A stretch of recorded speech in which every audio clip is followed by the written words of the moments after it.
दूध पिणारं बाळ ज्यावेळेस घरामध्ये खूप रडतं त्यावेळेस कुटुंबीय म्हणतात की बाळाला आईचं दूध कमी पडतंय, दूध कमी येतंय आणि मग यावेळेस गाईचं किंवा पावडरचं दूध बाळाला सुरू केलं जातं आणि त्यावेळेस सरप्राईजली बाळ झोपतं आणि वाटतं की हां आता बाळाला दूध पुरतंय आणि बाळ चांगलं झोपतंय.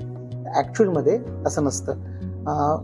आईचं दूध हे बाळासाठी सर्वश्रेष्ठ असतं आणि ते पचायला हलकं असतं आणि त्यामुळे बाळ दूध पिलं जरा वेळ झोपतं, उठून दूध पचलं की पुन्हा रडायला लागतं, म्हणजे ते डिमांड करत असतं दुधाची.